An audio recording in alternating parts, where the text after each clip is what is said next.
എനിക്ക് നല്ലതെന്ന് തോന്നുന്നത് പോലെ തന്നെ കാര്യങ്ങൾ നടക്കണം എന്ന് വാശി പിടിച്ചാൽ നരകിക്കേണ്ടി വരുന്നത് നാം മാത്രമല്ല, നമ്മുടെ തലമുറകൾ കൂടിയാകും എന്ന് മറക്കരുത്. ഈ വിഷയത്തെക്കുറിച്ച് ഞാൻ ചില കാര്യങ്ങൾ സംസാരിക്കാൻ നമുക്ക് ഒരുമിച്ച് ഇത് ചിന്തിക്കാം.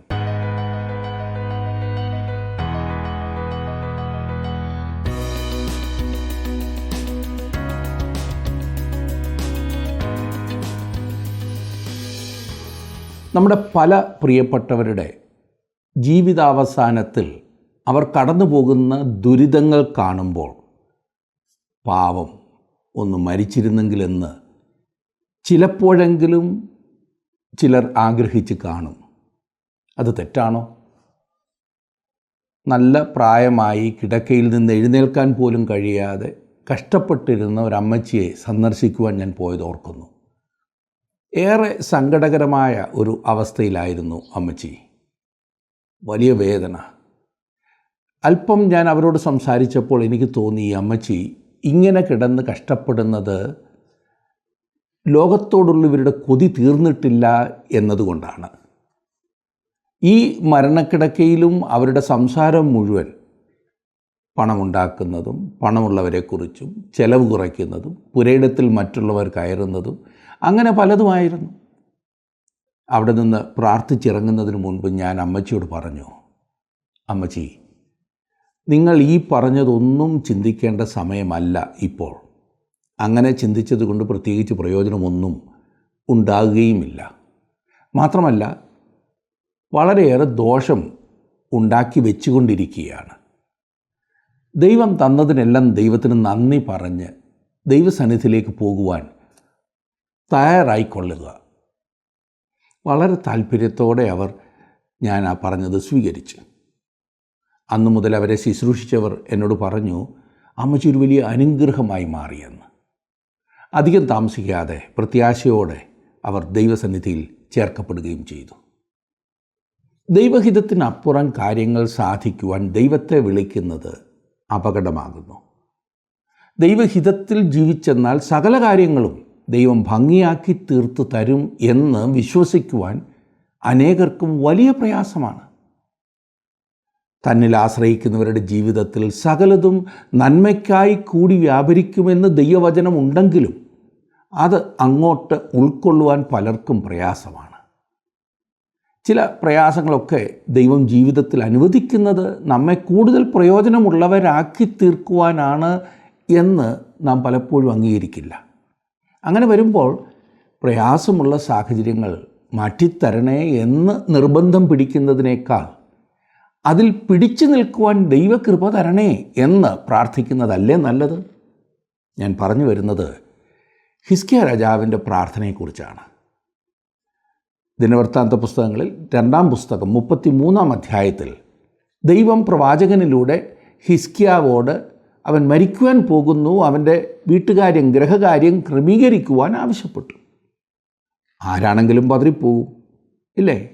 ഒരു കൊച്ചുകുട്ടി കരയുന്നത് പോലെ വാശി പിടിച്ച് ഹിസ്കിയ രാജാവ് കരഞ്ഞു. ദൈവം 15 വർഷം അവന് നീട്ടിക്കൊടുത്തു. ഓർക്കണം, ആ കാലയളവിൽ അവൻ ചെയ്യരുതാത്ത ചില കാര്യങ്ങൾ ചെയ്തു. അതുവരെ അവൻ ഉണ്ടാക്കിയ നല്ല പേര് അതോടുകൂടെ കളഞ്ഞു. നമുക്ക് ആ ഭാഗം തന്നെ നോക്കാം. 2 ദിനവൃത്താന്തം 33-ാം അധ്യായത്തിൻ്റെ 1 മുതലുള്ള വാക്യങ്ങൾ നമുക്ക് ഒരുമിച്ച് പഠിക്കാം. ആ ഭാഗം എടുത്താട്ടെ. 2 ദിനവൃത്താന്തങ്ങൾ 33-ാം അധ്യായം.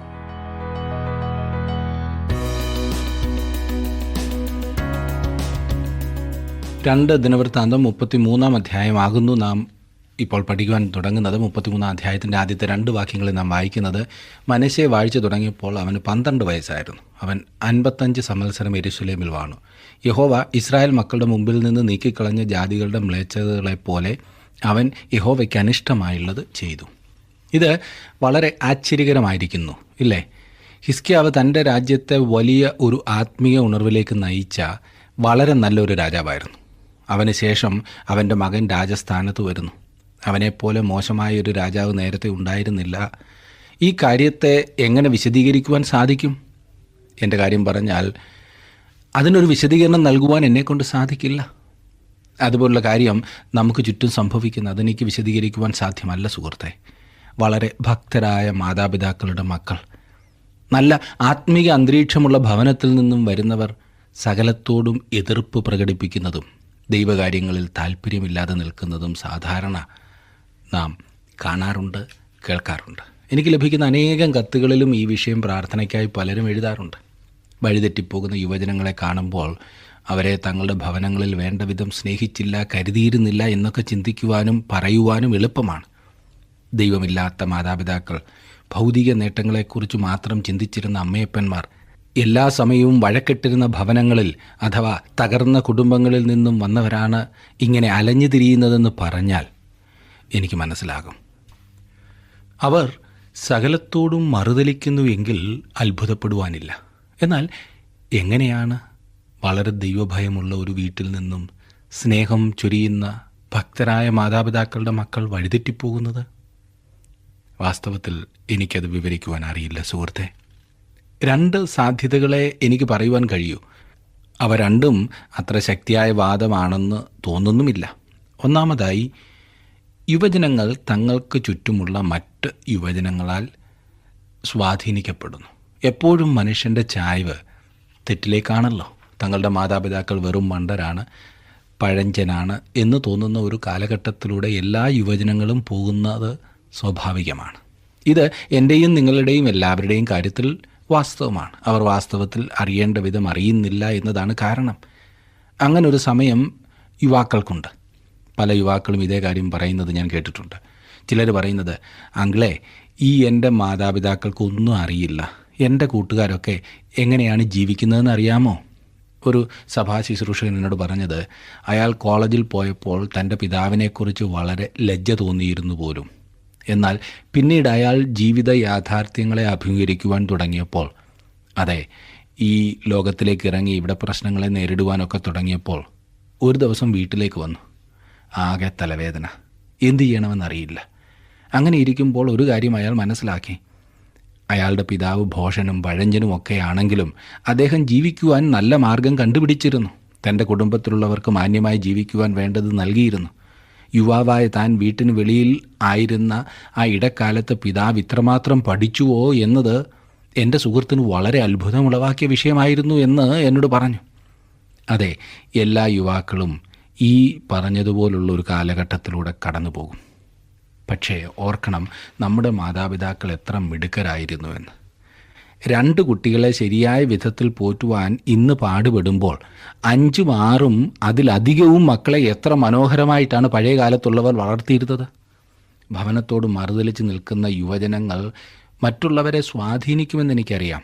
അതൊരു ഒന്നാമത്തെ വിശദീകരണം. വേറൊരു കാര്യം ഞാൻ ശ്രദ്ധിച്ചിട്ടുള്ളത്, ഒരിക്കൽ തങ്ങളുടെ വിശ്വാസത്തെ ഏറ്റുപറഞ്ഞിട്ടുള്ള യുവാക്കൾ പിന്നീട് മാതാപിതാക്കളോടും അവരുടെ വിശ്വാസത്തോടുമൊക്കെ എതിർത്താലും കർത്താവിൻ്റെ സമയത്ത് മടങ്ങി വരും.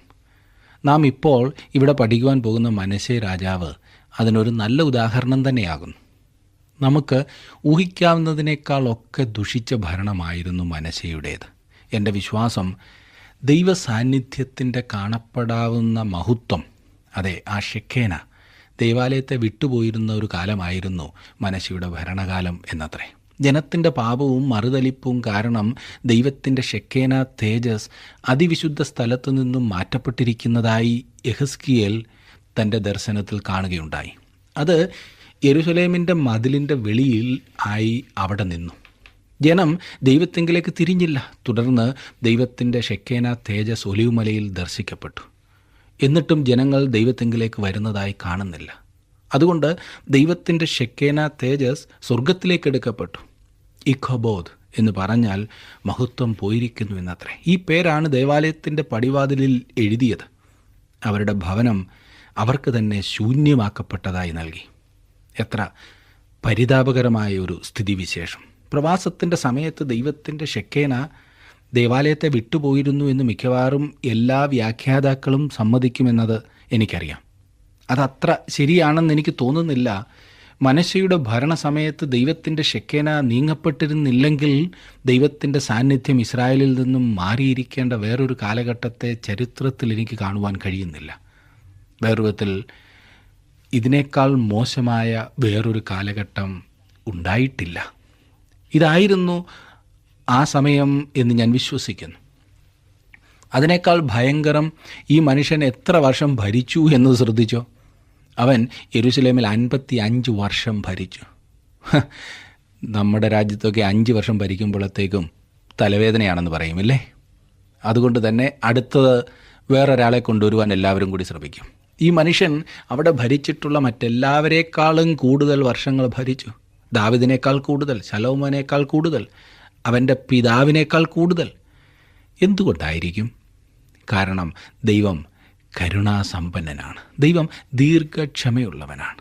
ആരും നഷ്ടപ്പെടുവാൻ ദൈവം ആഗ്രഹിക്കുന്നില്ല. ദൈവത്തിന് തൻ്റെ കൈവശം വളരെയേറെ സമയമുണ്ടല്ലോ.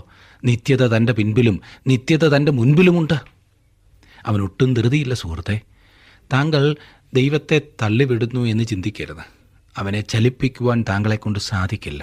തങ്കലേക്ക് മടങ്ങി വരുവാൻ ദൈവം മനസ്സയ്ക്ക് ആവശ്യം പോലെ അവസരങ്ങൾ നൽകുന്നു.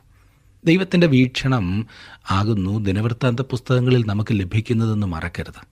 രാജാക്കന്മാരുടെ 2-ാം പുസ്തകം 21-ാം അധ്യായത്തിൽ മനശ്ശെയുടെ ദുഷിച്ച ഭരണത്തെക്കുറിച്ച് നമ്മോട് പറഞ്ഞിരിക്കുന്നു. ഇവിടെ ദിനവൃത്താന്ത പുസ്തകത്തിലും ദൈവം അത് വീണ്ടും പറയുന്നു. യഹോവ ഇസ്രായേൽ മക്കളുടെ മുൻപിൽ നിന്ന് നീക്കിക്കളഞ്ഞ ജാതികളുടെ മ്ലേച്ഛതകളെപ്പോലെ അവൻ യഹോവയ്ക്ക് അനിഷ്ടമായുള്ളത് ചെയ്തു. 3-ാം വാക്യം നോക്കിക്കാട്ടെ, 33:3.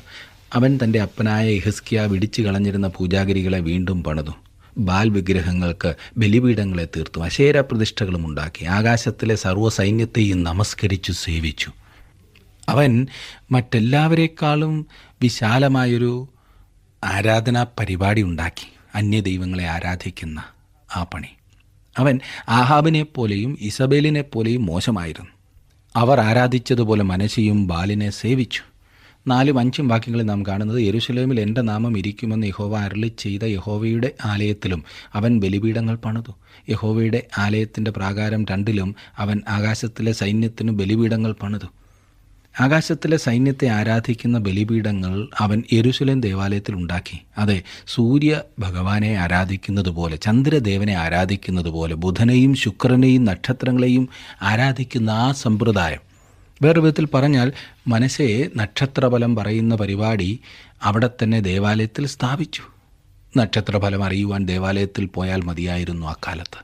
ഇതുപോലുള്ള കാര്യങ്ങളെ പ്രോത്സാഹിപ്പിക്കുന്ന ചില സഭകൾ ഇന്നുണ്ട് എന്നത് വിചിത്രമാണ്. രാഹു നോക്കി മാത്രമേ എന്തെങ്കിലും ചെയ്യൂ.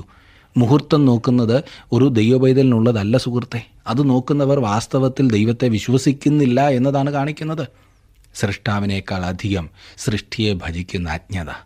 താങ്കൾ ആകെ തെറ്റിയിരിക്കുകയാണ്. പലരും ഇതിനെ ന്യായീകരിച്ച് ജീവിക്കുവാൻ ശ്രമിക്കും. വെറും കണക്കുകളാണെന്നും അതിങ്ങനെയാണെന്നും അങ്ങനെയാണെന്നും ഒക്കെ പറയും. എന്നാൽ സുഹൃത്തെ, താങ്കൾ അതിൻ്റെ അടിമയാകുവാൻ അധികം സമയം വേണ്ട. അധികം താമസിയാതെ ദൈവത്തിലുള്ളതിനേക്കാൾ ഉറപ്പ് നക്ഷത്രഫലത്തിലാകും. ചിലർ പറയും, ഇന്നിടത്തിന്നാര് അത് തെറ്റിച്ചതിനാൽ പറ്റിയതറിയാമോ, വേറൊരാൾ അത് നോക്കിയതിനാൽ ഉണ്ടായ ഗുണമറിയാമോ എന്ന്. എന്നാൽ ഇത് നോക്കിയിട്ടും ആകെ നശിച്ച കൂടുതൽ ആളുകളെ ഞാൻ കാണിച്ചു തരാം. ഇന്ന് വളരെ പഠിപ്പുള്ളവരൊക്കെ ഇതിൻ്റെ പുറകെ പോകുന്നത് വിചിത്രമായിരിക്കുന്നു. മനശ്ശെ ഈ നക്ഷത്രത്തിൽ വളരെ തൽപരനായിരുന്നു. 6-ാം വാക്യം നോക്കിക്കേ.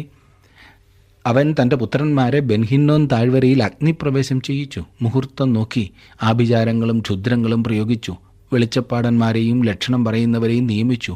യഹോവയ്ക്ക് അനിഷ്ടമായുള്ളത് പലതും ചെയ്ത് അവനെ കോപിപ്പിച്ചു. നോക്കണം, വിഗ്രഹാരാധനയിൽ എത്രയും പോകാമോ അത്രയും മനശ്ശെ പോയി. തൻ്റെ പുത്രന്മാരെ അഗ്നിപ്രവേശം ചെയ്യിച്ചതിൽ അവൻ എത്തറ്റം വരെ പോയി എന്ന് നമ്മോട് പറഞ്ഞിട്ടില്ല. പല വിധത്തിൽ അത് ചെയ്യുമായിരുന്നു. ഇതിനേക്കാൾ മോശമായി എന്തെങ്കിലും ആർക്കും ചിന്തിക്കുവാൻ കഴിയുകയില്ല. മൃഗം പോലും ചെയ്യാത്ത സ്വാർത്ഥത, ക്രൂരത. ഇതത്രേ ഈ മായയെ ആരാധിക്കുന്നതിലുണ്ടാകുന്ന ആ ഭയാനകത്വം. മനശ്ശെ ഇതിൽ ആഴ്ന്നിറങ്ങി. അതിൻ്റെ സകല മ്ലേച്ഛതകളിലേക്കും അവൻ ഇറങ്ങി. അവൻ ചെയ്ത മറ്റു കാര്യങ്ങളും പറഞ്ഞിരിക്കുന്നു. ആഭിചാരം, ക്ഷുദ്രപ്രയോഗം, വെളിച്ചപ്പാടന്മാരെയും ലക്ഷണം പറയുന്നവരെയും നിയമിക്കുക, അങ്ങനെ സകല തെറ്റും ഇന്നും ഇത് കാണാവുന്നതാണ്. ഈ പറഞ്ഞ ഏതെങ്കിലും കാര്യങ്ങളിൽ തൽപരരായിട്ടുള്ളവർ ദൈവവഴികളിൽ നിന്നും അകലെയാണ് സുഹൃത്തെ. ഇന്ന് സാത്താനെ ആരാധിക്കുവാൻ അനേകർ ഇറങ്ങിത്തിരിഞ്ഞിട്ടുണ്ട് എന്ന് നമുക്കറിയാം. താങ്കളുടെ വിലപ്പെട്ട നിർദ്ദേശങ്ങളും അഭിപ്രായങ്ങളും പ്രാർത്ഥനാ വിഷയങ്ങളും ഇന്ന് തന്നെ ഞങ്ങളെ വിളിച്ചറിയിക്കുക. വിളിക്കേണ്ട നമ്പർ 8281384455.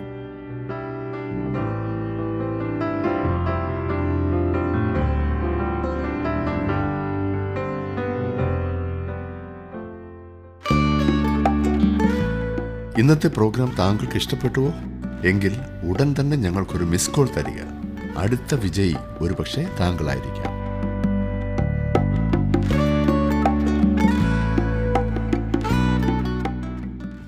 ഏഴും എട്ടും വാക്യങ്ങൾ. താനുണ്ടാക്കിയ വിഗ്രഹപ്രതിമയെ അവൻ ദേവാലയത്തിൽ പ്രതിഷ്ഠിച്ചു. ഈ ആലയത്തെക്കുറിച്ചോ ഈ ആലയത്തിലും ഞാൻ എല്ലാ ഇസ്രായേൽ ഗോത്രങ്ങളിലും നിന്ന് തിരഞ്ഞെടുത്തിരിക്കുന്ന യെരുശലേമിലും ഞാൻ എൻ്റെ നാമം എന്നേക്കും സ്ഥാപിക്കുമെന്നും ഞാൻ മോശെ മുഖാന്തരം ഇസ്രായേലിനോട് കൽപ്പിച്ച സകല ന്യായപ്രമാണത്തെയും ചട്ടങ്ങളെയും ന്യായങ്ങളെയും അനുസരിച്ച് നടപ്പാൻ അവർ സൂക്ഷിക്കുമെങ്കിൽ ഞാൻ നിങ്ങളുടെ പിതാക്കന്മാർക്കായി നിയമിച്ച ദേശത്തു നിന്ന് അവരുടെ കാൽ ഞാനിനി നീക്കിക്കളകയില്ല എന്നും ദൈവം ദാവീദിനോടും അവൻ്റെ മകനായ ശലോമോനോടും അരുളി ചെയ്തിരുന്നു. ദൈവം അവരോട് ചെയ്തിരുന്ന വാഗ്ദത്തം ഈ ജനം അവനെ ആരാധിക്കുകയും അവനോട് വിശ്വസ്തരായി ഇരിക്കുകയും ചെയ്തെന്നാൽ അവൻ അവരെ അനുഗ്രഹിക്കുമെന്നുള്ളതായിരുന്നു. മനശ്ശെ യഹൂദയോട് ചെയ്യുന്നത് ശ്രദ്ധിച്ചാലും 9ഉം 10ഉം. അങ്ങനെ മനശ്ശെ യഹോവ ഇസ്രായേൽ പുത്രന്മാരുടെ മുൻപിൽ നിന്ന് നശിപ്പിച്ച ജാതികൾ ചെയ്തതിലും അധികം വഷളത്വം പ്രവർത്തിപ്പാൻ തക്കവണ്ണം യഹൂദയെയും യെരുശലേം നിവാസികളെയും തെറ്റുമാറാക്കി. യഹോവ മനശ്ശെയോടും അവൻ്റെ ജനത്തോടും സംസാരിച്ചു, എങ്കിലും അവർ ശ്രദ്ധിച്ചില്ല. തുടർന്ന് മനശ്ശെ പിടിക്കപ്പെടുന്നു. തുടർന്ന് അവൻ യഥാസ്ഥാനപ്പെടുന്നു. ഒരു വ്യക്തിയോ ഒരു രാജ്യമോ ഈ പറഞ്ഞ സ്ഥാനത്തെത്തിയെന്നാൽ ദൈവം പ്രവർത്തിക്കും. 11 വാക്യം നോക്കിക്കാട്ട്. ആകയാൽ യഹോവ അശൂർ രാജാവിൻ്റെ സേനാധിപതിമാരെ അവരുടെ നേരെ വരുത്തി. അവർ മനശ്ശെയെ കൊളുത്തുകളാൽ പിടിച്ചു ചങ്ങലയിട്ട് ബാബേലിലേക്ക് കൊണ്ടുപോയി. വാസ്തവത്തിൽ അവനെ അവൻ്റെ സിംഹാസനത്തിൽ നിന്നും ബന്ധിയാക്കിക്കൊണ്ട് ബാബേലിലേക്ക് പോയി. എത്ര പരിതാപകരമായ സ്ഥിതിയിലെ 12ഉം 13ഉം വാക്യങ്ങളിൽ. കഷ്ടത്തിലായപ്പോൾ അവൻ തൻ്റെ ദൈവമായ യഹോവയോട് അപേക്ഷിച്ചു. തൻ്റെ പിതാക്കന്മാരുടെ ദൈവത്തിൻ്റെ മുൻപിൽ തന്നെത്താൻ ഏറ്റവും താഴ്ത്തി അവനോട് പ്രാർത്ഥിച്ചു. അവൻ അവൻ്റെ പ്രാർത്ഥന കൈക്കണ്ടു, അവൻ്റെ യാചന കേട്ടു. അവനെ വീണ്ടും യെരുശലേമിൽ അവൻ്റെ രാജ്യത്വത്തിന് തിരിച്ചു വരുത്തി. യഹോവ തന്നെ ദൈവമെന്ന് മനശ്ശെയ്ക്ക് ബോധ്യമായി. ഈ മനുഷ്യന് വളരെ ശ്രദ്ധേയമായ ഒരു അനുഭവമുണ്ടായി. ഞാനായിരുന്നെങ്കിൽ അതുപോലൊരു വ്യക്തിയെ തിരിഞ്ഞു നോക്കിയില്ലായിരുന്നു. എന്നാൽ ദൈവം അവനെ തള്ളിക്കളഞ്ഞില്ല. ദൈവം അവന് പ്രശ്നങ്ങളെ അയച്ചു. അതെ, വളരെയേറെ പ്രശ്നങ്ങളെ ദൈവം അവനയച്ചു. അവനെ ബന്ധിയായി ബാബേലിലേക്ക് കൊണ്ടുപോയി. മനശ്ശെ ശരിക്കും അടികൊണ്ടപ്പോൾ, പ്രതിസന്ധിയിലായപ്പോൾ ആത്മാർത്ഥമായി ദൈവത്തിങ്കിലേക്ക് മടങ്ങി വന്നു. ദൈവം അവനോട് ക്ഷമിക്കുകയും യഥാസ്ഥാനപ്പെടുത്തുകയും ചെയ്തു.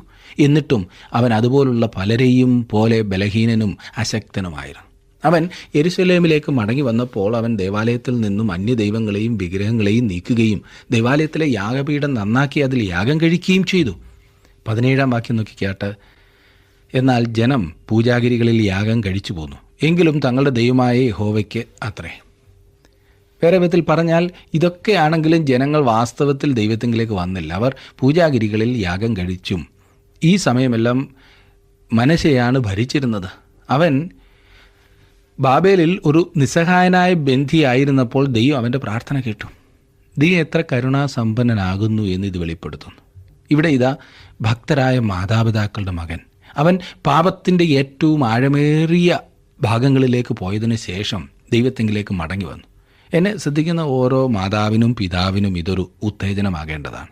വഴിതെറ്റിയ ഒരു മകനോ മകളോ നിങ്ങൾക്കുണ്ടായിരിക്കും. മദ്യത്തിനും മയക്കുമരുന്നുകൾക്കും അടിമയായൊരു കുട്ടി നിങ്ങളെ വേദനിപ്പിക്കുന്നുണ്ടാകും. ഒരിക്കലും അവൻ അഥവാ അവൾ ദൈവഭാഗത്തേക്ക് വരില്ല എന്ന് ചിന്തിച്ച് താങ്കൾ ഭാരപ്പെടുകയായിരിക്കാം. ദൈവം മനശ്ശെയെ തള്ളിക്കളഞ്ഞില്ല. ദൈവം അവൻ്റെ പ്രാർത്ഥന കേട്ടു. 21 വാക്യം നോക്കിക്കാട്ട്.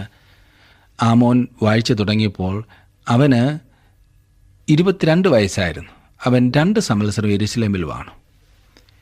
മനശ്ശെ ചെയ്ത ദുഷ്ടത അവൻ്റെ മകനായ ആമോൻ വാഴ്ച തുടങ്ങിയപ്പോൾ അവനിലും നാം കാണുന്നു. 22 വാക്യം നാം വായിക്കുന്ന, അവൻ തൻ്റെ അപ്പനായ മനശ്ശെ ചെയ്തതുപോലെ യഹോവയ്ക്ക് അനിഷ്ടമായുള്ളത് ചെയ്തു. തൻ്റെ അപ്പനായ മനശ്ശെ ഉണ്ടാക്കിയ സകല വിഗ്രഹങ്ങൾക്കും ആമോൻ ബലി കഴിച്ച് അവയെ സേവിച്ചു. മനശ്ശെ ചെയ്തതുപോലെ ആമോൻ ദുഷ്ടത പ്രവർത്തിച്ചത് നാം ഇവിടെ കാണുന്നു. അതെനിക്ക് മനസ്സിലാകും. ആകുന്ന കാലത്ത് തോന്നിയതുപോലെ ജീവിച്ച അനേകരെ എനിക്കറിയാം. കുറേ കഴിഞ്ഞപ്പോൾ, പ്രത്യേകിച്ചും മക്കൾ വളർന്നൊക്കെ കഴിഞ്ഞപ്പോൾ ദൈവഭാഗത്ത് വന്നു. എന്നാൽ മക്കൾ പാപത്തിൽ തുടരുന്നത് കാണാവുന്നതാണ്. എന്നെ ശ്രദ്ധിക്കുന്ന പ്രിയ മാതാവേ, പ്രിയ പിതാവേ, കുഞ്ഞുങ്ങളെ വളർത്തുമ്പോൾ വളരെ ശ്രദ്ധിക്കണം. അവരെ ശരിയാക്കുന്നതിന് മുൻപ് താങ്കളുടെ ജീവിതത്തിൽ ശരിയാകേണ്ടത് എന്തെന്ന് മനസ്സിലാക്കി അത് യഥാസ്ഥാനപ്പെടുത്തണം. താങ്കളുടെ കുഞ്ഞുങ്ങളെ ഒരിക്കലും വഴിതെറ്റിക്കരുതേ എന്ന് ഞാൻ അപേക്ഷിക്കട്ടെ. 23 24 വാക്യങ്ങളിൽ നാം കാണുന്നത്, തൻ്റെ അപ്പനായ മനശ്ശെ തന്നെത്താൻ യഹോവയുടെ മുൻപാകെ താഴ്ത്തിയതുപോലെ അവൻ തന്നെത്താൻ താഴ്ത്തിയില്ല. ആമോൻ മേൽക്കുമേൽ അകൃത്യം ചെയ്തതേയുള്ളൂ. അവൻ്റെ ഭൃത്യന്മാർ അവൻ്റെ നേരെ കൂട്ടുകെട്ടുണ്ടാക്കി അവനെ അവൻ്റെ അരമനയിൽ വെച്ച് കൊന്നുകളഞ്ഞു. നോക്കണം, തൻ്റെ പിതാവിൻ്റെ ആദ്യകാല വഴികളിൽ ആമോൻ നടന്നിരുന്നു. ഇനി നാം 34 അധ്യായത്തിലേക്ക് പ്രവേശിച്ച് ചില വാക്യങ്ങളൊന്ന് നോക്കാം. യഹൂദയിൽ ഉണ്ടായിട്ടുള്ള ഉണർവുകളിൽ ഏറ്റവും ഒടുവിലത്തേതാണ് നാം ഇനിയും പഠിക്കുവാൻ പോകുന്നത്. യോശിയ രാജാവിൻ്റെ കാലത്താണ് പ്രസ്തുത ഉണർവുണ്ടായത്. സമയം വളരെ വൈകിപ്പോയിരുന്നു. ഈ രാജ്യത്തിൻ്റെ ചരിത്രത്തിൽ 12 മണിയാകുവാൻ ഇനിയും ഏതാനും നിമിഷങ്ങൾ മാത്രമേ ഉള്ളൂ. എന്നിട്ടും ദൈവം ഒരു ഉണർവയക്കുന്നു. പ്രവാസത്തിലേക്ക് പോകുന്നതിന് മുൻപുണ്ടാകുന്ന ഒടുവിലത്തെ ഉണർവത്രേ ഇത്. യഹൂദ അങ്ങ് അതിരിൽ വന്നു നിൽക്കുകയാണ്. എന്നിട്ടും ഒരു ഉണർവുണ്ടാകുന്നത് ആശ്ചര്യകരമായിരിക്കും. അതും ഏതൊരു കാലത്തിന് ശേഷമാണെന്ന് ഓർക്കണം. മനശ്ശെയുടെയും ആമോൻ്റെയും നീണ്ട ഭരണത്തിന് ശേഷം അവർ രാജ്യത്തെ വിഗ്രഹാരാധനയിലേക്കും പാപത്തിലേക്കും വലിച്ചിഴച്ചിരുന്നു. ലോകപ്രകാരം ഒരാശയ്ക്കും വഴിയില്ലാതിരുന്ന അവസ്ഥ. എന്നാൽ എല്ലായ്പ്പോഴും ആശയ്ക്ക് വഴിയുണ്ട് എന്ന് മറക്കരുത്. വധശിക്ഷയ്ക്ക് വിധിക്കപ്പെട്ട് പ്രത്യേക സെല്ലിൽ അടയ്ക്കപ്പെട്ട് കഴിയുന്ന ഒരു വ്യക്തിയെപ്പോലെ ആയിരുന്ന യഹൂദയ്ക്ക് ആശയ്ക്ക് വഴി തെളിഞ്ഞു. അതേ സുഹൃത്തെ, ഈ ഉണർവെന്ന വിഷയത്തിൽ പരിശുദ്ധാത്മാവ് എന്നും പരമാധികാരിയാകുന്നു. ഉണർവെന്ന വിഷയത്തിൽ പരിശുദ്ധാത്മാവ് എന്നും പരമാധികാരിയാകുന്നു എന്നത് താങ്കളെ ഉത്തേജിപ്പിക്കുന്നില്ലേ? നാം ജീവിക്കുന്ന ഈ കാലയളവിൽ ഒരു ഉണർവുണ്ടാകുമോ എന്തോ? അങ്ങനെ ഒന്നുണ്ടാകണമെന്നത്ര ഞാൻ ആഗ്രഹിക്കുന്നത്. മാനുഷികമായി സംസാരിച്ചാൽ യഹൂദയിൽ ഒരു ഉണർവിന് ഒരു സാധ്യതയുമില്ല. എന്നാൽ ദൈവത്തിൻ്റെ ആത്മാവ് സർവാധിപതിയായിരിക്കുന്നു. അവന് പ്രവർത്തിക്കുവാൻ സാധിക്കുമല്ലോ. അവൻ ഇന്നും പ്രവർത്തിക്കും. ആ സാധ്യതയെ ഹനിക്കുന്ന ഒന്നും തന്നെ തിരുവചനത്തിൽ പറയുന്നില്ല. നാം ഇന്ന് പ്രാർത്ഥിക്കേണ്ടത്, കർത്താവേ, എന്നെ അവിടുത്തെ ഹിതത്തിൽ തന്നെ സൂക്ഷിക്കണേ. നമ്മുടെ സ്വന്തം ജീവിതം ദൈവം മുൻപാകെ നേരുള്ളതാകുന്നു എന്നുറപ്പ് വരുത്തുക. അതായിരിക്കണം നമ്മുടെ പ്രധാന ചിന്ത. അവിടുത്തെ മുൻപാകെ നമ്മുടെ ജീവിതം നേരുള്ളതല്ലാതിരിക്കെ ദൈവം എന്തെങ്കിലും നമ്മളിലൂടെ പ്രവർത്തിക്കും എന്ന് ചിന്തിക്കുക അസാധ്യമാകുന്നു. നമ്മുടെ ജീവിതം നാം ദൈവസന്നിധിയിൽ നേരെയാക്കണം. നാം ഇനിയും പറയുന്ന ചോദ്യങ്ങൾ നമ്മോട് തന്നെ ചോദിക്കണം. ഞാൻ സത്യസന്ധനാണോ? ഞാൻ നേരുള്ളവനാണോ? ഞാൻ വിശുദ്ധനാണോ? നമ്മുടെ ഹൃദയത്തിൽ ദൈവത്തോട് ശരിയാകാതെ ഉണർവിനെക്കുറിച്ച് സംസാരിക്കുന്നതിൽ അർത്ഥമില്ല സുഹൃത്തെ. നാം ദൈവത്തോട് ശരിയായുള്ള ഒരു ബന്ധത്തിലായി കഴിയുമ്പോൾ പരിശുദ്ധാത്മാവ് തൻ്റെ സർവാധികാരത്തിൽ പ്രവർത്തിക്കേണ്ടതിനായി നമുക്കവനെ നോക്കാവുന്നതാണ്. തുടർന്ന് അവിടുന്ന് ആഗ്രഹിക്കുന്നത് പോലെ പ്രവർത്തിക്കുവാൻ നമുക്ക് ഏൽപ്പിച്ചു കൊടുക്കാവുന്നതാണ്. ഇനി നമുക്ക് യോശിയാവിൻ്റെ ജീവിതത്തെ നോക്കാവുന്നതാണ്. ദൈവം അത്ഭുതകരമായി അവനെ ഉപയോഗിച്ചു എന്ന് നാം കാണുന്നു. 34 അധ്യായത്തിൻ്റെ 1ഉം 2ഉം വാക്യങ്ങൾ ഞാനൊന്ന് വായിക്കാം. യോശിയാവ് വാഴ്ച തുടങ്ങിയപ്പോൾ അവന് 8 വയസ്സായിരുന്നു. അവൻ 31 സംവത്സരം യെരൂശലേമിൽ വാണു. അവൻ യഹോവയ്ക്ക് പ്രസാദമായുള്ളത് ചെയ്തു. തൻ്റെ പിതാവായ ദാവീദിൻ്റെ വഴികളിൽ വലത്തോട്ടോ ഇടത്തോട്ടോ മാറാതെ നടന്നു. എന്താണ് ശരി, എന്താണ് തെറ്റ് എന്ന് ആളുകൾ ചോദിക്കുന്നത് സാധാരണ നാം കേൾക്കാറുണ്ടല്ലോ. അതിന് വളരെ വിചിത്രങ്ങളായ മറുപടികളും നൽകുന്നത് നാം കേൾക്കാറുണ്ട്. യോശിയാവ് യഹോവയ്ക്ക് പ്രസാദമായുള്ളത് ചെയ്തു. അതെ, ശരിയാകുന്നു എന്ന് ദൈവം പറയുന്നതാണ് ശരി, തെറ്റാകുന്നു എന്ന് ദൈവം പറയുന്നതാണ് തെറ്റ്. അത് അറിയുവാനാണ് ദൈവം തൻ്റെ വചനം നമുക്ക് നൽകിയിരിക്കുന്നത്.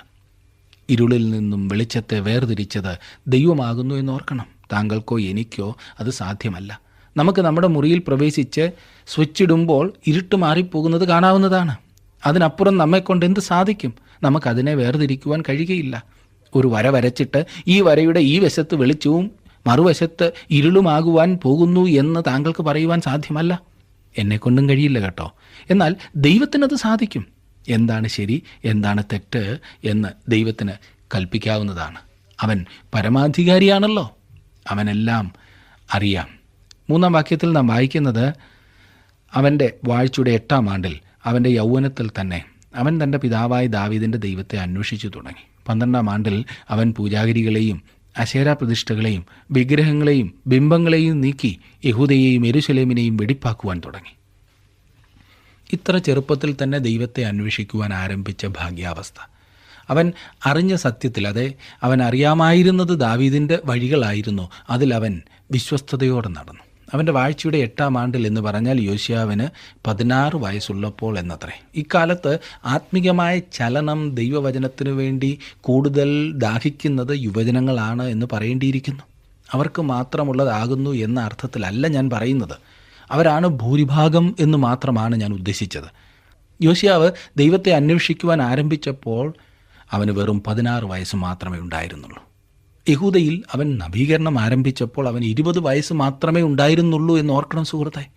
അതേ സുഹൃത്തെ, ഉണർവ് നവീകരണത്തിലേക്ക് നയിക്കും. ഞാൻ നേരത്തെ സൂചിപ്പിച്ചതുപോലെ താങ്കളുടെ പാപങ്ങൾ ക്ഷമിച്ചെന്നാൽ താങ്കളുടെ കിടക്കയെടുത്ത് നടക്കും.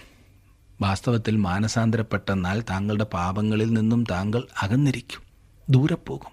ഈ കാലങ്ങളിൽ ഒരു വ്യാപകമായ ഉണർവുണ്ടായെന്നാൽ കുടുംബങ്ങളിൽ സന്തോഷമായിരിക്കും, സഭകളിൽ വലിയ ഐക്യതയായിരിക്കും. അതെ, നമ്മുടെ ബന്ധങ്ങളിൽ നാം വാസ്തവമായ സ്വസ്ഥത അനുഭവിക്കും. വലിയ മാറ്റങ്ങൾ ഉണ്ടാകുന്നതായി നമുക്ക് കാണുവാൻ സാധിക്കും. ആരുടെയും നിർബന്ധമില്ലാതെ തന്നെ മനുഷ്യർ ദൈവവഴികളിൽ മുൻപോട്ട് പോകുന്നത് കാണാവുന്നതാണ്. ദൈവത്തിനത് ചെയ്യുവാൻ സാധിക്കും. തിരുവചനത്തിലെ ഈ ഭാഗം നമുക്ക് വലിയ പ്രോത്സാഹനം ആയിരിക്കാവുന്നതാണ്. യോശിയാവ് ഭീരുവല്ലാത്ത ഒരു നവീകരണ കർത്താവായിരുന്നു. അവൻ തെക്കേ രാജ്യമായ തൻ്റെ രാജ്യം വെടിപ്പാക്കിയതിന് ശേഷം വടക്കുള്ള ഇസ്രായേൽ ഗോത്രങ്ങളിലേക്കും ചെന്നു എന്ന് കാണുന്നു. എത്ര ധൈര്യത്തോടെയാണ് അവൻ ഓരോന്ന് ചെയ്യുന്നതല്ലേ. മനുഷ്യൻ്റെ പ്രീതിക്കു വേണ്ടി യോശിയാവ് കാത്തുനിന്നില്ല. ദൈവവഴികളിൽ ജീവിക്കുവാൻ തീരുമാനിച്ച രാജാവിൻ്റെ ധൈര്യം, യോശിയ രാജാവിൻ്റെ ധൈര്യം എത്ര നല്ല മാതൃകയാകുന്നില്ലേ. ദൈവവചനം അനുസരിക്കുവാൻ തീരുമാനിക്കുന്ന ഏതൊരു വ്യക്തിയുടെയും അനുഭവം അതുതന്നെയായിരിക്കും, അന്നും ഇന്നും. ഇന്നത്തെ ഈ പഠനം ശ്രദ്ധിക്കുവാൻ നിങ്ങൾ കാണിച്ച താല്പര്യത്തിന് പ്രത്യേകം നന്ദി. ഓരോ ദിവസവും ദൈവവചനം പഠിക്കുവാൻ നിങ്ങൾ താല്പര്യപൂർവ്വം വരുന്നതിന് നിങ്ങളോടുള്ള നന്ദിയെയും സ്നേഹത്തെയും ഞാൻ അറിയിക്കട്ടെ. അടുത്ത ക്ലാസ്സിൽ നമുക്ക് വീണ്ടും വേറൊരു വിഷയവുമായി കാണാം. അതുവരെ ദൈവ സാന്നിധ്യം നിങ്ങളോട് കൂടെ ഉണ്ടായിരിക്കും.